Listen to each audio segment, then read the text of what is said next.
Simple microscope. Simple microscope को समझने के लिए जो है ना हम सिंपली देख लेते हैं जी। हमारे पास एक इंच वॉर्म है, आप जो है उसको किसी प्लांट के ऊपर देखते हो और नॉर्मली आप जो है उस पे नियरली किसी भी ऑब्जेक्ट को कितने डिस्टेंस तक ठीक देख सकते हो, हमारा नियर पॉइंट है। आप 25 सेंटीमीटर के फासले के ऊपर ऑब्जर्व करते हो, आपको जो है एक प्लांट के ऊपर एक इंच वॉर्म जो है वो नजर आ रहा है। और ये नॉर्मली आप जो एंगल आपका बन रहा है वो नियर पॉइंट के फासले के लिहाज से 25 सेंटीमीटर अवे से, तो वो जो हमारा एंगल है उसे हम अल्फा से रिप्रेजेंट करते हैं। अब अगर आप इसी इंच वॉर्म को थ्रू एन ऑप्टिकल इंस्ट्रूमेंट यानी कि एक कन्वेक्स लेंस के थ्रू देखते हैं तो हमारे पास वो जो ऑब्जेक्ट है, और इस तरह से आप पोजीशन करते हैं इंच वॉर्म को कि वो nearly within the principal focus और very near to the principal focus जो है आप उसे रखते हैं लेंस के अकॉर्डिंगली। आप उसे इस तरह से सेट करते हैं और उसके बाद आप उसे जब देखते हैं तो वो आपको साइज में बड़ा नजर आएगा, यानी कि वो मैग्नीफाई हो गया है। और ये जो हमारे पास यहाँ पे जो हम लेंस यूज कर रहे हैं ये सिंपल माइक्रोस्कोप की तरह एक्ट करेगा। इसमें जो मैग्निफिकेशन है उसे हम किस तरह से यूज करते हैं जी। हमारे पास बीटा डिवाइड बाय अल्फा जो है उसे इस्तेमाल करते हुए मैग्निफिकेशन कैलकुलेट करेंगे। इसके अलावा हम रिलेशन यूज करेंगे जो हमारे पास जो है वो किसी भी लेंस के लिए होता है 1/f is equal to 1/p plus 1/q। और यहाँ पे जो q है वो हमेशा हमारा जो है वो नियर पॉइंट पे होगा, क्योंकि हम किसी भी ऑब्जेक्ट को डिस्टिंक्टली और एक्यूरेटली जो है वो नियर पॉइंट के फासले यानी कि d is equal to 25 centimetre पे ही विजुलाइज कर सकते हैं। तो हम देखते हैं जी हमारी जो मैग्निफिकेशन है सिंपल माइक्रोस्कोप की वो है जी m is equal to 1 plus d/f। इसके अलावा नेक्स्ट है जी हमारे पास कंपाउंड माइक्रोस्कोप। कंपाउंड माइक्रोस्कोप जो है सबसे पहले हम उसकी फंक्शनिंग से पहले हम उसको नॉर्मली एडजस्ट करते हैं, और नॉर्मली एडजस्टमेंट से उसका ये मुराद है कि हम आईपीस को कुछ इस तरह से सेट करते हैं कि जो फाइनल इमेज जो है वो नियर पॉइंट के ऊपर बन रहा हो, जिसको आप एक्यूरेटली जो है वो विजुलाइज कर सकें। इसके अलावा हम कंपाउंड माइक्रोस्कोप में जो ऑब्जेक्टिव लेंस यूज करते हैं हम उसको उसका जो अपर्चर है वो जरा वाइड लेते हैं, और जो हम लाइट यूज करते हैं वो ब्लू लाइट को हम प्रेफर करते हैं क्योंकि डिफ्रैक्शन कम से कम हो। इसके अलावा जो है रेजोल्यूशन जो है वो हम अपने कंपाउंड माइक्रोस्कोप की बढ़ा सकें। आपको कंपाउंड माइक्रोस्कोप नजर आ रही है, इसमें हमारे पास दो लेंसेज हैं, एक आईपीस है और एक हमारे पास ऑब्जेक्टिव है। सबसे पहले जो हमारा ऑब्जेक्ट है जिसको जो कि स्मॉल ऑब्जेक्ट है जिसको आप जो है देखना चाहते हैं उसको हम ऑब्जेक्टिव्स के प्रिंसिपल फोकस से थोड़ा अवे रखते हैं। उसका जो इमेज है वो हमें बनता है, फर्स्ट इमेज ऑब्जेक्ट का बनता हुआ नजर आता है जिसको I1 से रिप्रेजेंट किया गया है। वो इन्वर्टेड भी होता है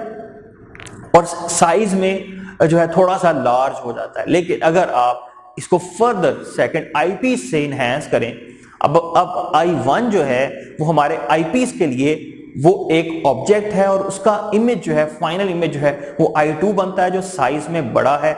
अब ये साइज में बड़ा है, वर्चुअल है, और ये अपने ऑब्जेक्ट जो कि I1 था उसके लिहाज से इरेक्ट है। इसके अलावा अगर आप ओरिजिनल ऑब्जेक्ट के अकॉर्डिंगली देखें तो ये इन्वर्टेड है और साइज में बहुत ज्यादा बड़ा है। अब ये जो हमारी कंपाउंड माइक्रोस्कोप है इसकी जो मैग्निफिकेशन है उसको हम कैलकुलेट करते हैं जी Q डिवाइड बाय P। अब इन जनरल यहाँ पे दो लेंसेज हैं तो मैग्निफिकेशन जो है वो दोनों लेंसेज के कॉम्बिनेशन से आएगी और दोनों लेंसेज के प्रोडक्ट से आती है, मैग्निफिकेशन की प्रोडक्ट से आती है। जैसे कि हमारे पास जो ऑब्जेक्टिव लेंस है उसकी मैग्निफिकेशन यहाँ पर है जी Q divide by P। Q जो है वो हमारे पास इमेज का डिस्टेंस है ऑब्जेक्टिव लेंस से I1 तक, और जो है ऑब्जेक्ट का जो डिस्टेंस है ऑब्जेक्टिव लेंस से वो है जी हमारे पास P। जबकि जो सेकंड लेंस है जो कि आईपीस है वो हमारा यहाँ पे सिंपल माइक्रोस्कोप की तरह कर रहा है, इसलिए उसकी मैग्निफिकेशन जो है वो सिंपल माइक्रोस्कोप वाली है 1 प्लस d/fe। तो इस तरह से हम मैग्निफिकेशन जो है वो कंपाउंड माइक्रोस्कोप की कैलकुलेट कर सकते हैं। और ऑब्जेक्ट की जो पोजीशंस हैं वो भी आप जरा गौर से देख लें। ऑब्जेक्ट जो है वो ऑब्जेक्टिव लेंस फर्स्ट उसकी जो पोजीशन है वो ऑब्जेक्टिव लेंस के प्रिंसिपल फोकस से थोड़ा सा अवे है, तो इमेज जो बन रहा है वो आईपीस की प्रिंसिपल जो है O का जो इमेज है वो बन रहा है I1 जो कि आईपीस की प्रिंसिपल फोकस में है। उस फर्दर इनहेंस किया जाता है उस इमेज को और हमारे पास फाइनल इमेज जो है वो बनता है आईपीस से, वो है I2 पे, और जो कि बहुत ज्यादा साइज में बड़ा है। नेक्स्ट है हमारे पास एस्ट्रोनॉमिकल टेलीस्कोप। टेलीस्कोप जो है वो डिस्टेंट जो हमारे पास डिस्टेंट ऑब्जेक्ट हैं, बहुत दूर ऑब्जेक्ट्स हैं, उनको देखने के लिए हम इस्तेमाल करते हैं। सबसे पहले इसकी भी वर्किंग जो है ना स्टार्ट करने से पहले हम इसको एडजस्ट करेंगे किसी पॉइंट पर इस तरह से कि हम दोनों जो हमारे पास लेंसेज हैं, ऑब्जेक्टिव लेंस और आईपीस जो हैं, उनके प्रिंसिपल फोकस को इस तरह से एडजस्ट करें कि वे एक दूसरे के बिल्कुल करीब आ जाएं, और यहां से हम अपने जो टेलीस्कोप है उसकी लेंथ को भी एडजस्ट करते हैं, जो कि हमारे पास इक्वल होती है FO प्लस FE। यहाँ पर FO जो है वो फोकल लेंथ है ऑब्जेक्टिव की, और FE जो है वो हमारे पास फोकल लेंथ है आईपीस की। नेक्स्ट जो है हमारे पास जो मैग्निफिकेशन का रिलेशनशिप आता है टेलीस्कोप के लिए, वो है जो हमारे पास FO डिवाइडेड बाय FE। और एक टेलीस्कोप जो है उसी सूरत में बेहतर परफॉर्म करेगी, अच्छी कैलकुलेशंस करेगी, और हमें हमारे रिजल्ट जो हैं वो अच्छे होंगे अगर उसका जो ऑब्जेक्टिव लेंस है उसकी जो फोकल लेंथ है वो ज्यादा हो और उसका अपर्चर जो है वो ज्यादा हो। इन जनरल जितनी ज्यादा लाइट जो है वो कैप्चर होगी डिस्टेंट ऑब्जेक्ट से, उतना क्लियर और जो है वो ब्राइटर इमेज जो है वो हमें नजर आएगा। इसीलिए हम कोशिश करते हैं ऐसा ऑब्जेक्टिव लेंस यूज किया जाए जिसका अपर्चर जो है वो ज्यादा हो, ताकि वो ज्यादा से ज्यादा लाइट जो है वो डिस्टेंट ऑब्जेक्ट से लेकर आईपीस तक पहुंचा सके और उसका फाइनल जो है ना इमेज हमारे पास जो है वो हासिल हो। अब इसमें आप देख सकते हैं जी हमारे पास जो है वो लेंस की सेटिंग कुछ इस तरह से है कि जो है दूर जो डिस्टेंट ऑब्जेक्ट है वहां से लाइट आ रही है, वो जो हमारा ऑब्जेक्ट है वो इन्फिनिट पॉइंट पर है, वहां से लाइट आती है और जो है वो ऑब्जेक्टिव लेंस पे फोकस होती है। उसके बाद जो इमेज बनता है वो ऑब्जेक्टिव लेंस के प्रिंसिपल फोकस पे बन रहा है, क्योंकि जो इमेज है ऑब्जेक्टिव लेंस, जो हमारा ऑब्जेक्ट है ऑब्जेक्टिव लेंस के लिए वो इन्फिनिट पॉइंट पर है हमारा ऑब्जेक्ट। अब लाइट आती है ऑब्जेक्टिव पे आके स्ट्राइक करती है, और उसके बाद जो है वो जो है उसे जो ऑब्जेक्टिव लेंस है वो उसे फोकस कर देता है अपने प्रिंसिपल फोकस के ऊपर, FO के ऊपर। हमारा जो है ना इमेज बन गया उस डिस्टेंट ऑब्जेक्ट का, जो कि H1 है। अब H1 जो है वो इमेज है ऑब्जेक्टिव के लिए, लेकिन ये ऑब्जेक्ट है आईपीस के लिए। आईपीस जो है, अब अगर आप इस H1 को देखें तो ये आईपीस की जो प्रिंसिपल फोकस है ये उसके विदन है, तो इसका जो इमेज बनेगा वो सेम उसी साइड पर बनेगा जिस तरफ हमारा ऑब्जेक्ट है। अब आईपीस के लिए ऑब्जेक्ट जो है वो H1 है, तो H1 का इमेज बनेगा हमारे पास जो है वो H दिखाया गया आपको जो है ग्रीन कलर में, हमारे पास जो है वो सेकंड इमेज उसका बनेगा जो कि आईपीस का इमेज है और ये साइज में बड़ा है। इसकी प्रॉपर्टीज क्या है जी, ये वर्चुअल है, इसके अलावा ये साइज में बड़ा है H1 के अकॉर्डिंगली और इन्वर्टेड है। ये ऑब्जेक्ट के लिहाज से जो हमारे पास ऑब्जेक्ट था, जो डिस्टेंट ऑब्जेक्ट था, उसके अकॉर्डिंगली ये इन्वर्टेड है, लेकिन H1 के अकॉर्डिंगली ये जो है ये हमारे पास जो है ये इरेक्ट है। लेकिन हम ऑब्जेक्ट के अकॉर्डिंगली बात कर रहे हैं, इसलिए ये हमारा इमेज है ये वर्चुअल भी है, इनलार्ज भी है और इन्वर्टेड भी है। नेक्स्ट है जी हमारे पास स्पेक्ट्रोमीटर। स्पेक्ट्रोमीटर एक जो है हमारे पास एक डिवाइस है, जिसको एक इंस्ट्रूमेंट है जिसको इस्तेमाल करते हुए हम लाइट के स्पेक्ट्रा को स्टडी करते हैं। मुख्तलिफ जो हमारे पास मटेरियल्स हैं हम उनके रिफ्रैक्टिव इंडेक्सेस को मेजर कर सकते हैं, स्पेसिफिकली प्रिज्म के रिफ्रैक्टिव इंडेक्स को मेजर किया जा सकता है।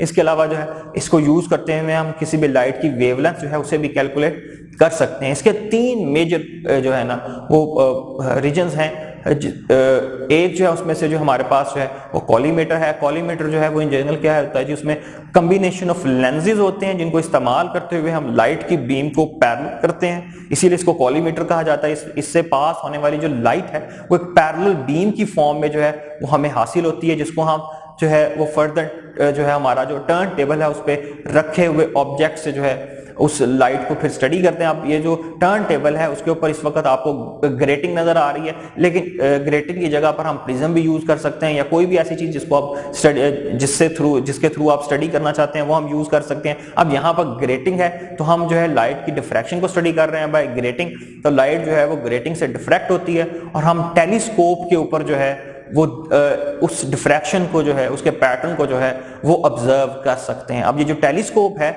ये रोटेट कर सकती है सर्टेन एंगल्स पर जो है। अब इस टर्न टेबल के अराउंड आपको जो है वो एंगल प्लेट नजर आ रही है, जिसके ऊपर जो है ना हाफ डिग्रीज में मेजरमेंट होती है, और आप जिस एंगल पे भी टेलीस्कोप को रोटेट करेंगे उसके अकॉर्डिंगली आप वो एंगल जो है वो एक्यूरेटली मेजर कर सकते हैं। इसके अलावा आपको एक लेवलिंग स्क्रू नजर आ रहा है, जिसको इस्तेमाल करते हुए हम टर्न टेबल पर रखे हुए ऑब्जेक्ट को लेवल कर सकते हैं स्क्रू को यूज करते हुए। नेक्स्ट है जी हमारे पास स्पीड ऑफ लाइट। माइकलसन ने स्पीड ऑफ लाइट को मेजर करने के लिए एक सिंपल एक्सपेरिमेंट किया, लेकिन ये पहला एक्सपेरिमेंट नहीं था। जो कि स्पीड ऑफ लाइट को मेजर करने के लिए किया गया।